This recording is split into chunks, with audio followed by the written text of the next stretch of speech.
Hi there, Paula DeFugerel here to tell you about some of the key locations in my historical fiction series, The Chronicles of Iona, which tells the untold true story of the two men who in the 6th century founded the monastery of Iona and the nascent kingdom of Scotland.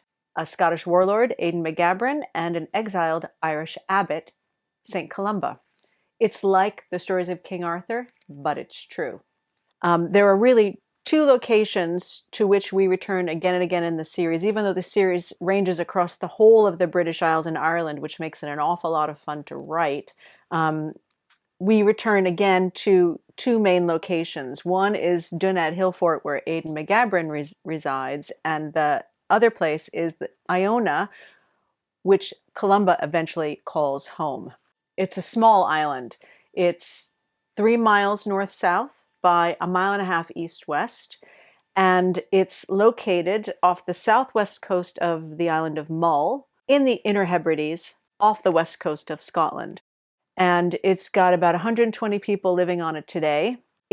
Typical of the Hebrides, it's on a beautiful sunny day, it's like the Caribbean, dazzling white sand beaches and translucent green waters, and you'd think that it was warm until it rains, and then you actually know you're in Scotland. Today, it's quite a pilgrimage to get there, because you have to take a ferry from the town of Oban on the west coast of Scotland over to the Isle of Mull, then drive like mad across Mull to pick up another ferry to get you over to Iona. So a pilgrimage now to get there, but back in the day, it really was the center of early medieval Britain, Scotland, and Ireland.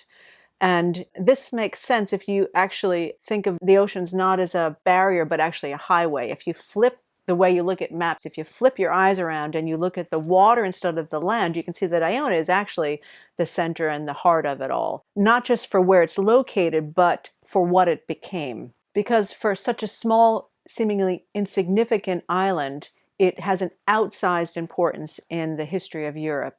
Iona really punches above its weight. When Columba, one of the main characters in my series, when he's exiled to Dalriada in 563, he has to find, very quickly, he has to find a place to live, because he's not just worried about himself surviving in this dangerous new world. He's got 12 men, 12 friends of his who have come into exile with him. We know that he approaches both the king of the Scots of Dalriada, a man by the name of Conall MacCovgall, and eventually the king of the Picts, a man by the name of Brythí MacMailcon, for the right to found a monastery on the island of Iona, which at that time we think was in Pictish hands. So we think this is what it may have looked like. Around a small group of buildings, which in Columbus' time would have consisted of the Magna Domus, or the Great House, where the monks would have slept and worked and ate, a little church made out of wood, and Columba's own private scriptorium, his own private writing hut, surrounded by a wall to keep them safe, called the Vallum. From very modest beginnings, Iona went on to lead a federation of monasteries with houses in Ireland and Scotland and in the land of the Saxons. It became one of the principal places of pilgrimage in the West, indeed one of the most hallowed places in Christendom. You really can't overstate it. Iona became one of the places of culture and learning and civilization in Dark Age Europe, and we're learning more every day to suggest that it wasn't just one of the centers of learning, it was the center and heart of culture and learning in Dark Age Europe. It's quite extraordinary. It's a very special place, and if you can get there, I highly recommend it. And if you'd like to read more about its earliest history under Columba, then you can read my series.